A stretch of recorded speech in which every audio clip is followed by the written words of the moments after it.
Not really. Like I do love Beaux-Arts. Like I'm not gonna lie, just because I'm like in New York City, like I just think it looks so futuristic, and it was so like there was just so much behind. There was so much like thought put behind it, but also hope. Like it's a very hopeful style of architecture, in my opinion.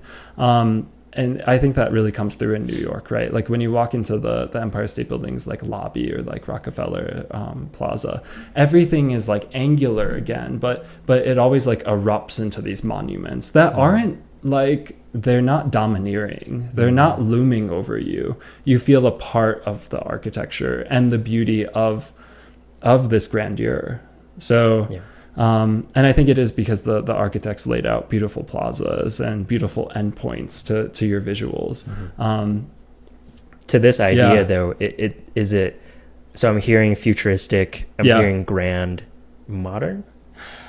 Not modern, no, because it's 100 years ago. Okay. Right. So like the Empire State Building, but hopeful, like the Empire State Building. I know like anyone who's since I studied architecture, and anyone who, if someone was like studied architecture, they'd be like, oh, he's just saying basic things, right? Yeah. But the Empire State Building has a mooring mat. When they put the tip of the building on, right, they thought blimp ships were becoming a thing. And like they were kind of, because it's like the 1930s, so I think it was designed 1930, built in 1931 or two. And so like they put like a mooring mast at like the top of it, or like the thought was they were going to put a mooring mast on the antenna so that you could park your airship, like with the Empire State Building. And there's drawings of it. Like it's like this is actually was in someone's head, that like wow, this style of architecture lends itself to like this new city, this new Rome, almost like Rome is like the first modern city, some say. But like New York was that when they were building in the 1920s, and everyone agreed. Everyone was like, we're going to build taller and higher than everyone else, and we're gonna there was also like these visuals of these like amazing like cars driving. It was like the Venice. It was supposed to be like Venice, right?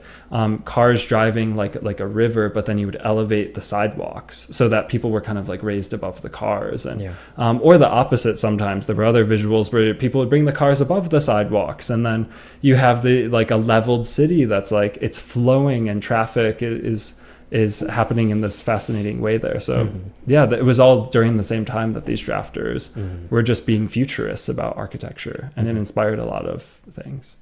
It's a hard question to ask, right? Like there's so many different types of architecture, and it's like they're all different and they're all unique in their own way. Sure. I just remember like when you brought up Rome, like the Colosseum. Yeah, sure. Like seeing that, like how like opposite that was from what I'm used to seeing in the US, like typical styles, or what you're saying, like futuristic, like forward thinking. Perhaps you have history in a lot of them, but not like the history here, like in Italy, like the Colosseum that, dates back really far.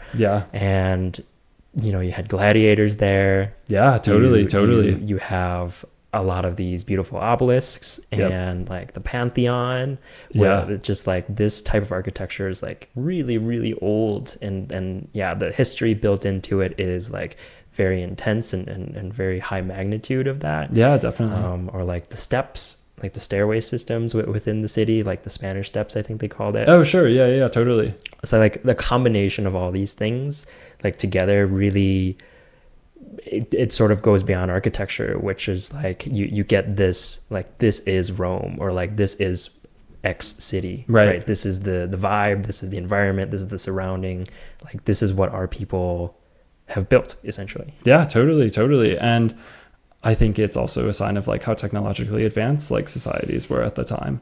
Like people aren't really building in Rome anymore, right? Because it's kind of built. That's kind of the sad part about a city, is after it's built, it's built. And how do you give it life after its life? And that's what they're trying to contend with in New York.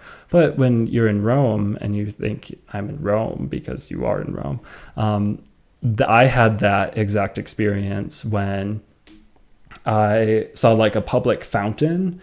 And I went to go like fill up.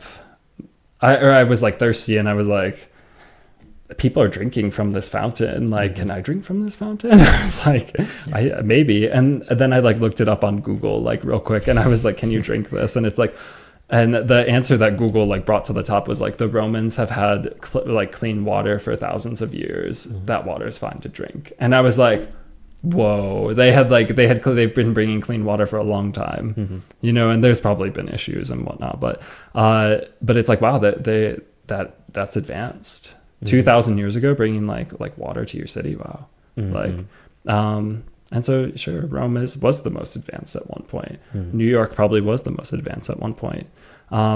What's the city that's being built now? And I think that's why Dubai is trying to be like, we're the most advanced.